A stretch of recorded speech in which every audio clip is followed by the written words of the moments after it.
Hello, sir. We got to put him back in that spot. Hey, what's up, bud? Welcome back. Should we shake hands again like we did last time? You don't want to? We should goodbye. Oh, that's goodbye. what it was. What's up, man? How are you? I'm good, man. How about you? I'm good. Happy to be back at the studio. Yeah, me too.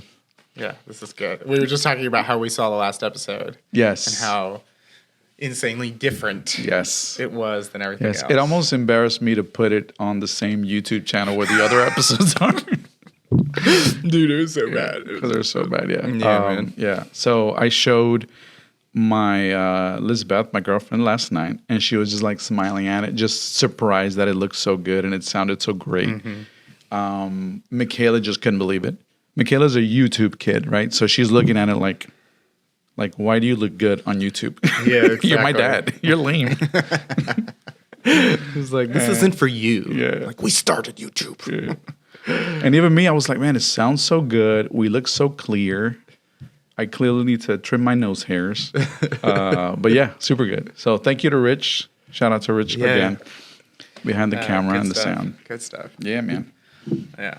So what's up, bud? You good? I wore a shirt today that you can't see my dandruff. Specifically for that. Yeah, Elizabeth is like, don't they have like a lint roller? You know, those are things. Like, we didn't know. We didn't know it was going to be so high definition.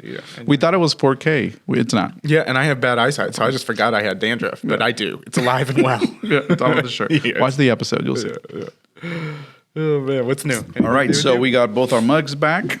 Oh, yeah, you brought your mug. I brought my mug. I found mine. And you brought your golf ball container. Honestly, looking at it, I don't even think I cleaned it out properly. There's like shit floating in it, but it is what it is. Welcome to PHT Café. I'm Edwin. I'm Danny.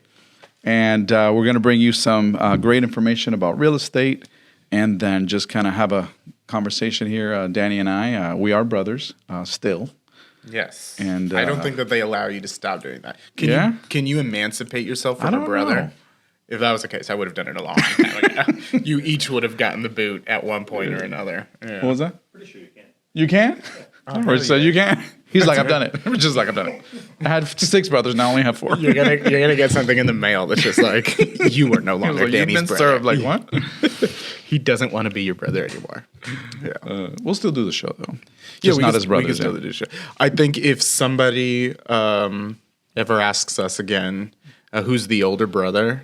I think that's when you'll get served those papers. Like, I'm done. Yeah. It's happened more than once, believe it or not. But we don't have to go into that. Yeah. We don't have to go into that. Yeah, that's fine. Yeah. Yeah, that person's not alive anymore. Yeah, they're not. You had a rough day yesterday. Yeah. So, no. You're so dumb. It's because you texted me asking me something, and I'm like, yes. I'm like, you need to talk, bud. Yeah. I felt it. No, it was just did you experience the storm that we had yesterday? Oh, my God, yes. The torrential rain. So I went to pick up the baby from daycare. Usually I drop her off in the morning. Melissa picks her up after work. So I went and picked her up, and I saw the clouds like dark and stuff, and I was like, it's fine. So I went to Publix because I had to get something to make dinner because I also make dinner. So if I get divorced, ladies, full package. Yeah. Or fellas. I mean, how much money you got? No, so I went to Publix, and when I went to Publix, it was like, it was like cloudy and stuff, but it wasn't anything crazy. I went into Publix. I literally bought one thing, a can of coconut cream, because I was making a creamy pasta, and as you know, I'm lactose intolerant, so I cannot use heavy cream. So I bought coconut cream. That was the only thing I got. Got one thing, paid, left. When I walked outside, it was pitch black. There was like brujas flying in the air. It was like, ah! Like, it was so bad. But it hadn't started raining yet. By the time I got to the car, it was just coming down. So I got to my house, and I was like, maybe it'll pass quickly. Ugh. I have the baby with me, so I'll just wait. Oh, my God. What a horrible decision that was. My car was shaking. And, the baby, she's 1, so she's in the back just, like, eating the cheesy goldfish thing, just like not even hail was falling down and hitting the car. I was like, am I about to die? Like, am I about to die with my baby in this car? Is this a tornado? Dude, the neighbor's trees were bending over and stuff. So my stress levels were skyrocketing. It was absolutely insane. And then on top of that, I didn't have a key to my house. I had my garage opener. I have that issue in the front of my house. A little water gets in. Yeah. That water will rise to the point where it even goes inside the garage sometimes. So within 2 or 3 minutes of that storm, of getting to my house, the water went from not there to like 4 inches above the garage line. In the world. So at that point, I was like, I got to just go inside. This is getting too scary. You have to swim inside but I can't open the garage because then like 100 gallons of water is going to go inside. My story was just like relax, chilling. We go inside. She doesn't want to eat because she just ate a ton of goldfish. I'm talking to clients on my phone, but the internet was out because of the storm. Oh my God. And my area doesn't have any service. So I'm just like trying to talk to clients. My phone keeps dropping the calls. I was like, oh my God. And then I hear it, which is the universal sign if you're a parent of your baby's taking a shit. Yeah. I'm just like talking. I'm like, no, help. And my wife was getting her nails done. So she was fine. So she had a great time. Anything else going on? We're going on to celebrate my birthday in a little bit here. Yeah. Got our brother Tutti. Shout out to Tutti over there. How old are you turning? That's right. 45 years old. Really? That's right. 40. Really? 45 for those who speak Spanish. But listen, and this is a true story. Rich, this is a true story. It's very interesting. It's very exciting. For me, anyways. I'm already bored. So Liz and I went on a cruise not too long ago. Her and I. We went to, you know how they have the shows and stuff? They had a comedian up on stage, real funny guy. I forgot his name, but he was super funny. Mm-hmm. And we were sitting like right in front. And when you sit in front, a lot of times the comedians are like, they're going to, start picking on you or making fun of you or whatever. So we're sitting in front. Liz is looking great. She has like this really nice dress. And I'm just, we're in a cruise. So we're all, we're kind of dressed up. And he looks at us and he starts asking people around. And we're like, oh my God, we're going to be next. What the hell is he going to pick on us about? And he looks down and he's like, hey, you guy, how old are you? About 27, 28? And I'm just oh my God. You were like, who, me? No, stop you. The best thing is that Liz, she's next to me, right? Obviously. And then she just looks at me and she looks at him. She's like, oh my God. Yeah, exactly. I'm just like, I think I floated off the chair. And I'm like, no. He's like, what, your 30s? And I'm like, no. He's like, you're your 40s? And I'm like, yeah, 44. He's like, 44? Oh, but you look young. That's why you're with such a hot young girl. And I'm just like, all right. So you took my compliment and gave it to Liz. Gave it to her. Yeah. But I was still floating. It was great. That was the right thing for him. Yeah, he did a great job. He was really funny, and he did a good job. Getting served today. I don't want to be your brother. The emancipation is happening soon. It's happening. It's happening. All right. So as we mentioned in the previous episode, Danny here owns an inspection company. I do. Cosmos Inspections. And I wanted to talk a little bit about, what is an inspection? I know there's a ton different types of inspections, right? That you do, but I wanted to maybe focus on the more common, at least for me, as an agent, as a real estate agent. When I have a buyer, they're thinking about buying a home, they put a contract and it gets accepted, and then there's a period that starts called the inspection period, which is where you come in and you do your thing. So walk us through it a little bit. What does it mean? And what services do you offer for buyers in that process of getting a home inspection? Yeah. What you want to get out of an inspection, or at least what I suggest you should want to get out of an inspection, is peace of mind, right? That's what we're actually selling here. So are there going to be things that are wrong with the house? If it's not a brand new house, yes. If it is a brand new house, yes. I find something in literally everything. That's the job. If I didn't, people would probably be like, why did I even just pay you to tell me? So there's always something. We always find something, whether it's big or small. But I think what the aim is to be able to buy the house and at least feel safe in it, right? Okay.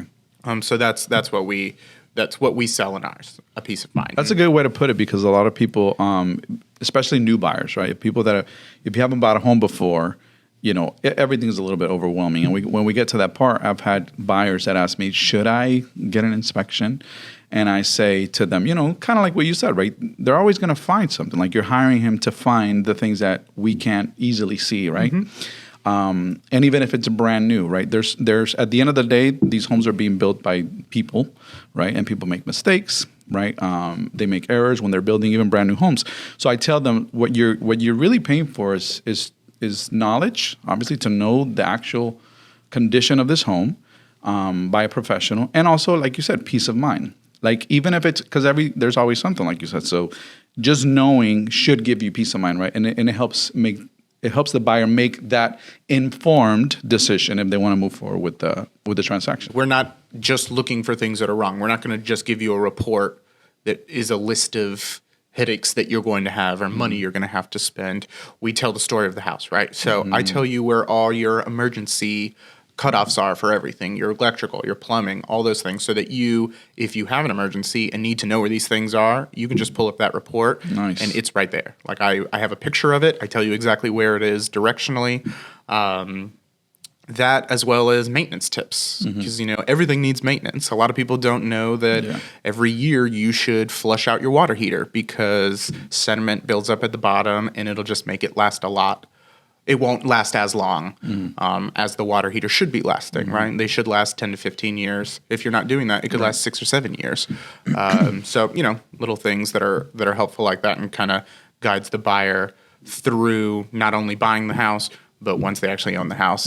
Typically, what a 3-2 here in Central Florida.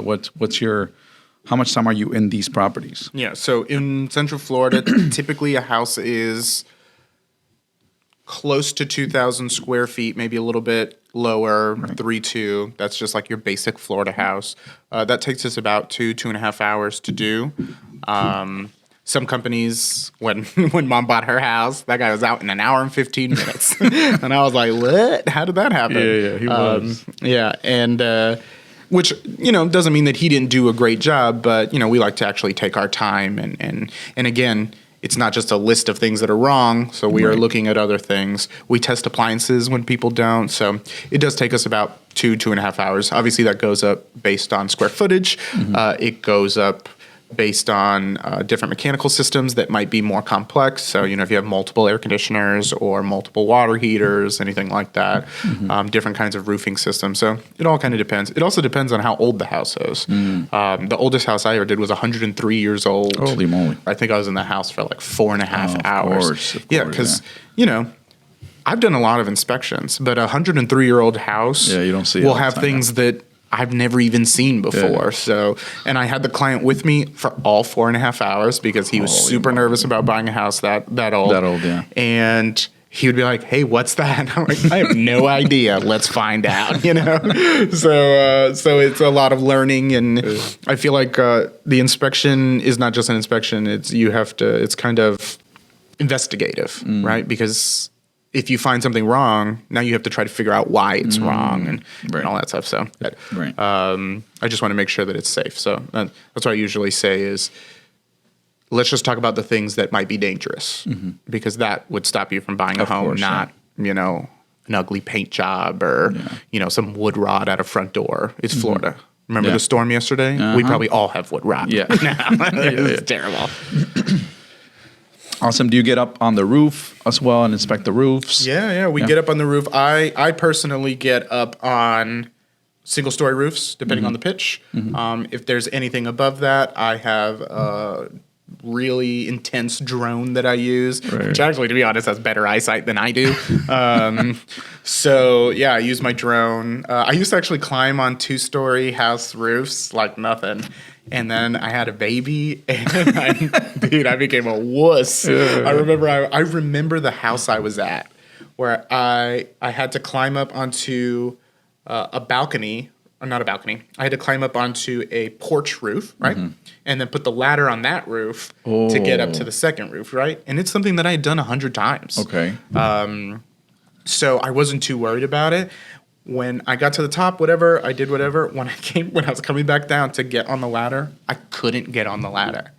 What do you mean? I started shaking. I was mentally. terrified. Mentally. Okay. I Holy couldn't. crap. I was just shaking. I had somebody there with me. I was training Shasta at the time. And and she was like, "What's happening right now?" And I was like, "I can't physically get on the ladder."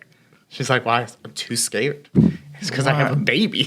I used to do cartwheels off those roofs. Wow, that's crazy, right? How they changed our perception of life itself. It changed everything about our lives, obviously. But yeah, that was it. So I spent a lot of money on a DJI. On never having to get up there again. Never again. never. I've obviously had a lot of experiences with inspectors and different inspections. And have you had experiences where, you've said things and then the buyers have decided, this is not the home for me? Yeah, of course, because I found crazy stuff. I've done houses where I found their insulation is all just asbestos, which was a very common installation back in the day. And it was under floor planks. I just happened to find a broken, not floor planks, sorry, decking Right. in the attic for storage. And I just happened to find a piece that was broken. And I went to take a picture of it to say, hey, this is broken. And I saw that. The asbestos there. under. Yeah, and they look like little pebbles. Yeah, little pellets. And at first I was like, damn, does like the Rat King live here? Like, is that poop? And then once I got closer, I realized what it was. So yeah, I mean, it has happened. It isn't very common, but I do know it does happen a lot with the language that you use, right? So I don't use alarmist language. I try to explain things Of course, yeah. and give you an example of how to fix it. We are a solution-based inspection company. We're not coming at you with headaches and problems. We're coming at you with how you can get past these things. And sometimes it's too expensive or too much of a headache for someone to deal with, and it is what it is. Yeah. Sometimes it's not even that big of a deal, and they don't give a shit, and they still gotta say no. Yeah. So Yeah, at the end of the day, you're there to gather information that they are not able to gather themselves. Exactly. And then listen, you do what you feel is right for you with this information. yeah, exactly. I love that. See, Cosmos Inspections. That's why I use him. Not because he's my brother. All right, man. So if you have any questions about inspections, contact us. We have the owner of Cosmos Inspections here. Yep. Great inspector, great company. I know Shasta. She's already ready to go. She's trained and ready. Yeah. I trained her, and now she's a full working inspector. She's out doing an inspection right now. So I could do this. Awesome. Yep. So Cosmos family is growing. I'm very excited about that. So awesome, man. Thanks for sharing that. Yeah. It's very exciting, very Do the interesting. handshake. I've been thinking about the handshake the whole time. We might just do the handshake. We can do the cups, and you and I. We do the cup shake. So awesome information about inspections. I know it's information that a lot of the viewers here will find useful. Shout out to Rich behind the mic. I mean, behind the, what is it? Behind the cameras. I'm behind the mic. He does look like a DJ for me. Yeah, I actually was late today because I was watching the video for the second time and lost track of time because I was so amazed at how good it looked. So the quality is so good. We're so excited. We're very happy to bring you this show. Thank you to everybody that makes it possible. Tune in next time. We might actually get more of these done. And bro, great job. We're not about to record another one right now. Nope, not at all, because we're going to be dressed differently. Yeah, I'll have a different shirt on for sure. All right, bro. Bye, guys.